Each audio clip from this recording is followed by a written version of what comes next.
Alright, what is up, everybody? What happened?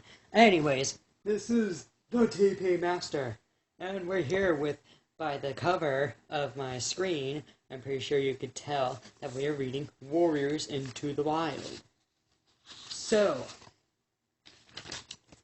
let's begin at the prologue, like we always should. Okay, I'm excited for this. You see, I read all the Warriors books in the Prophecy Begins series. I haven't read the New Prophecy or any of the other series after that, and I've read all the books except for this one. It's weird, I started at Fire and Ice instead of Into the Wild. I mean, I've read some of it, I just didn't read all of it. Okay, back to the story in 3, 2, 1, go. A half moon glowed on smooth granite boulders, turning them silver. The silence was broken only by the ripple of water from the swift black river and the whisper of trees in the forest beyond. There was a stirring in the shadows, and from all around the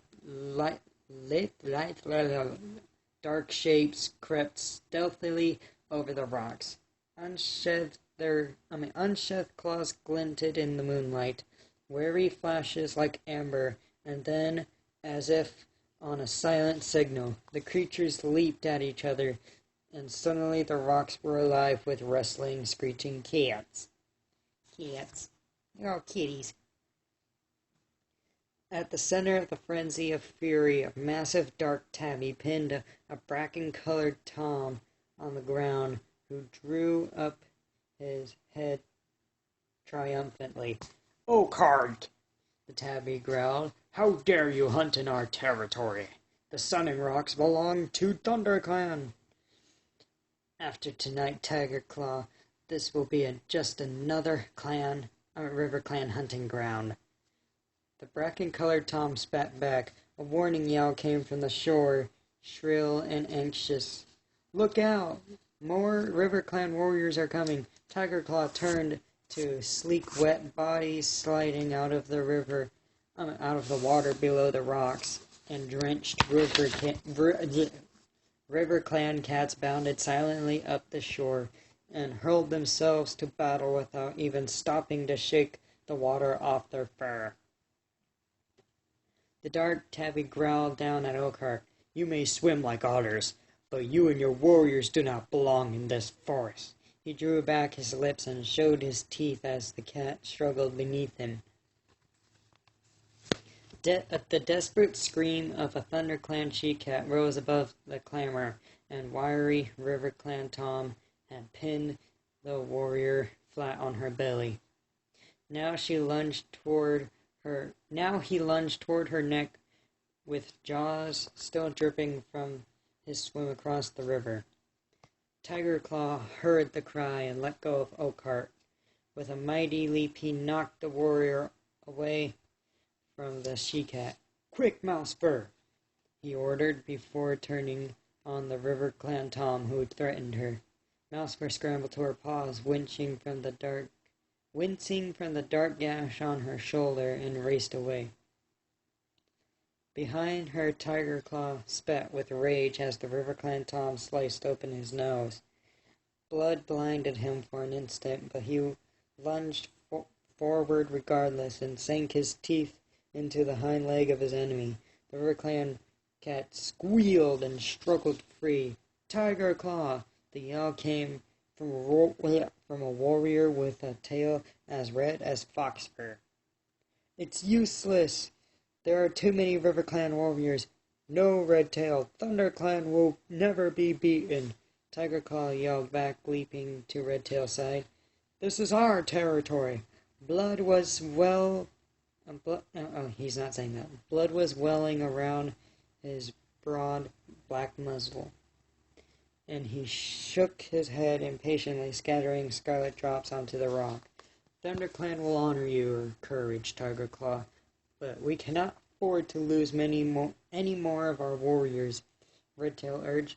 Blue Star would never expect her warriors to fight against these impossible odds.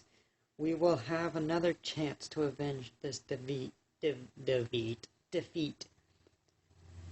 He met Tiger Claw's amber gaze steadily, then reared away and sprang onto the boulder at the edge of the trees.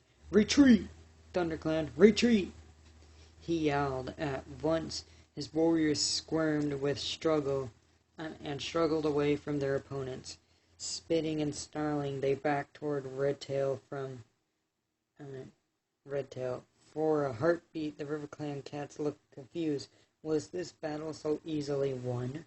Then Oakheart yelled in a jubilant cry as soon as he heard them. The River Clan warriors raised their voices to join their deputy, and caterwailing their victory. Redtail looked down at his warriors. With a flick of his tail, he gave the signal to the ThunderClan cats, and the ThunderClan cats dived down the far side of the Sunning Rocks, then disappeared into the trees. Tiger Claw followed last. He hesitated at the edge of the forest and glanced back at the blood-stained battlefield. His face was grim, his eyes furious slits. Then he leaped after his clan into the silent forest. In a deserted clearing, an old gray she-cat sat alone, staring up at the clear night sky.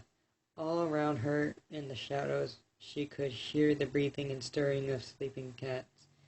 A small tortoiseshell she-cat emerged from a dark corner, her paw steps quick and soundless. The gray cat dipped her head in greeting. "How is Mousefur?" she meowed.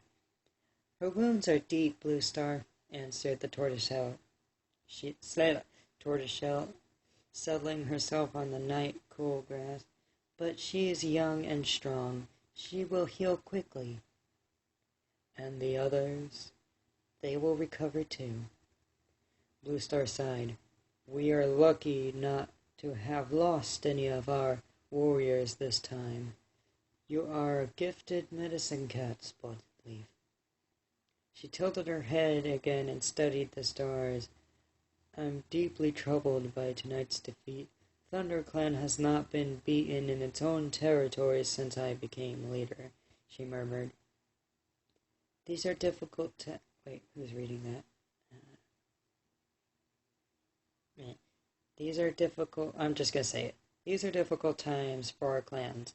The season of new leaf is late, and there have been fewer kits. ThunderClan needs more warriors if it is to survive." Oh, that was Blue Star. "If the year is only just beginning," Spotted Leaf pointed out calmly, "there will be more kits when Greenleaf comes." The gray cat twitched her broad shoulders. "Perhaps, but training our young to become warriors takes time. If ThunderClan is to defend its territory, it must have new warriors soon as possible." "Are you asking StarClan for answers?" meowed Spotted Leaf gently, following Blue Star's gaze and staring up at the swath of stars glittering in the dark sky. "It is times like this we need the words of ancient warriors to help us." "Has StarClan spoken to you?" Blue Star asked. "Not for some moons, Blue Star." Suddenly a shooting star blazed over the treetops. Spotted Leaf's tail twitched and the fur along her spine bristled. Blue Star's ear pricked up. She remained silent, and Spotted Leaf continued to gaze upwards. After a moment, Spotted Leaf lowered her head and turned to Blue Star. "It was a message from StarClan," she murmured. A distant look came into her eyes.